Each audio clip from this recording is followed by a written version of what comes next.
अपने अध्यात्म के बल पर मेडिकल साइंस का होश उड़ा देने वाले स्वामी प्रेमानंद महाराज को कौन नहीं जानता है, जिनकी दोनों किडनियां 18 साल से फेल हैं और 18 साल पहले डॉक्टरों ने कहा था कि स्वामी जी आप 2 साल से ज़्यादा जीवित नहीं रहेंगे, लेकिन आज 18 साल हो गए हैं। ये अध्यात्म की ताकत ही है जो महाराज सहज और प्रेम में होकर पूरे संसार की सेवा कर रहे हैं। जी हाँ दोस्तों, मैं हूँ रामजी पाठक और आप देख रहे हैं रामजी का फंडा। आज की बायोग्राफी में हम श्री वृंदावन धाम के स्वामी प्रेमानंद महाराज पर चर्चा करेंगे। चलिए शुरू करते हैं। प्रेमानंद महाराज का जन्म कानपुर उत्तर प्रदेश में एक ब्राह्मण परिवार में हुआ था। इनके पिता का नाम श्री शंभू पांडे तथा माता जी का नाम श्रीमती रमा देवी था। इनके घर का नाम अनिरुद्ध कुमार पांडे था।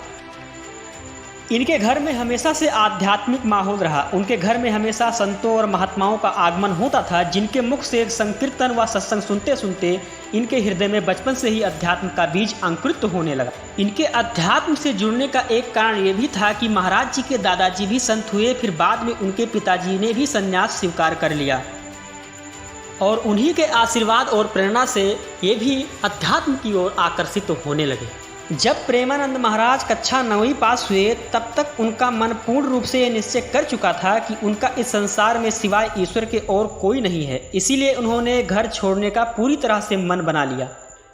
ये बात उन्होंने सबसे पहले अपनी माता जी को बताई, लेकिन उनकी माता जी ने इनकी बातों को गंभीरता से नहीं लिया और अगले दिन सुबह 3 बजे मात्र 13 वर्ष की आयु में स्वामी प्रेमानंद महाराज ने घर छोड़ दिया और निकल गए अपनी अनंत यात्रा पर।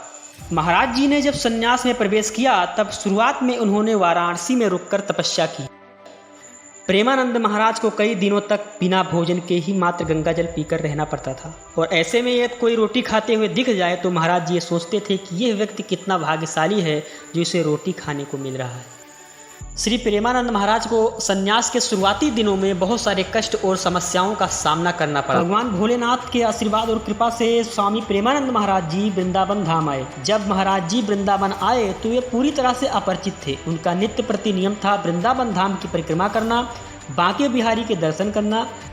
स्वामी महाराज एक दिन परिक्रमा कर रहे थे जहाँ एक भक्त एक बहुत ही मार्मिक भजन का गायन कर रहा था।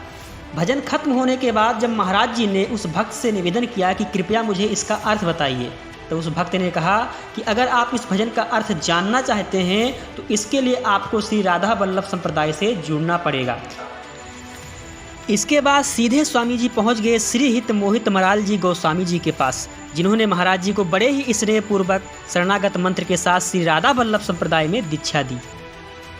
कहते हैं महाराज जी ने 10 वर्षों तक अपने गुरु की सेवा की। महाराज जी के गुरु ने उन्हें जो कार्य दिया उन्होंने वह कार्य बड़ी लगन और दृढ़ता से किया। कहते हैं महाराज जी के गुरु उन पर सदैव खुश रहते थे। महाराज जी ने अपने गुरु की निष्ठा से सेवा की। गुरु कृपा और वृंदावन की कृपा से उन्हें सहचरी भाव उत्पन्न हो गया और श्री राधा रानी के चरणों के प्रति उनके हृदय के प्रति भक्ति अथवा श्रद्धा उत्पन्न हो गई। वर्तमान समय में महाराज जी को जो मिल जाता है उसे वे ग्रहण कर लेते हैं। उनकी स्वयं की कोई इच्छा नहीं है। महाराज जी अपने शिष्यों और वृंदावन वासियों से बहुत प्रेम करते हैं। महाराज जी के मुखारबिंद से निकले हुए वचन आज पूरे मानव समाज को रास्ता दिखाते हैं।